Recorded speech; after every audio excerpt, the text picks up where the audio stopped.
Rewrite each fraction with a denominator of 10. So we have two fractions, 3/5 and 7/2, and we want to take their denominators of 5 and 2 and change them to be a common denominator of 10. So let's start with 3/5, and we can look at this visually. Here we can use this rectangle to represent a whole, one whole. And to show 3/5 of that whole, we're going to need to divide it into fifths, or 5 equal pieces. So let's do that. We'll try to make these as equal as possible. And so we have 3 pieces, and then finally, there we go.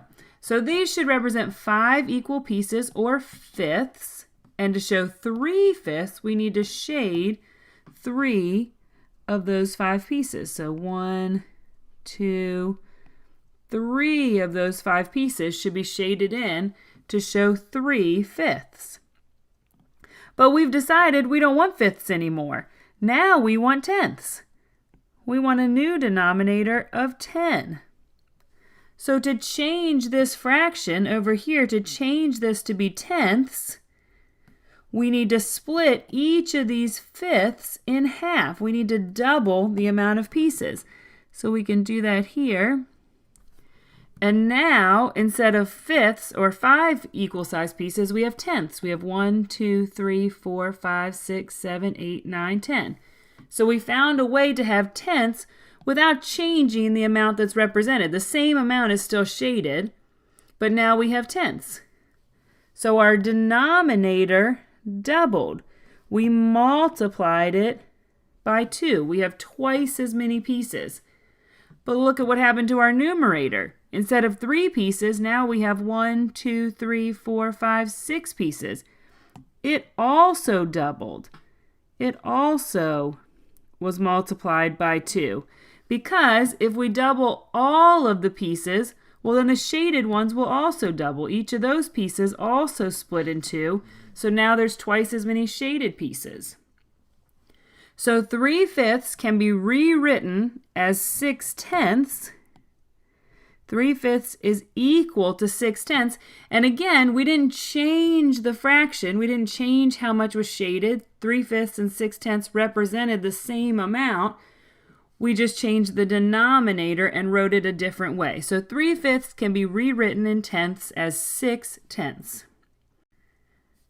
And now for 7/2, we want a denominator of 10. So we could draw it out, or we could try to use this pattern we just noticed up here to figure out how to make halves turn into tenths. To get from fifths to tenths, we had to double or multiply by 2. To get from halves to tenths, we'd have to multiply each of our pieces times 5. Times 5. Each of our halves would be split into 5 pieces. So we'd multiply 2 times 5 to get tenths. And, like the pattern showed us up here, if the denominator is multiplied by a number, we multiply the numerator by the same number, because those shaded pieces would also be split 5 times. So we'd multiply our 7 times 5 also. These should match. The numerator and denominator are multiplied by the same number, and 7 times 5 is 35. So 35/10 is equal to 7/2. So to change these two fractions to have a common denominator of 10, 3/5 will become 6/10, and 7/2 will become 35/10.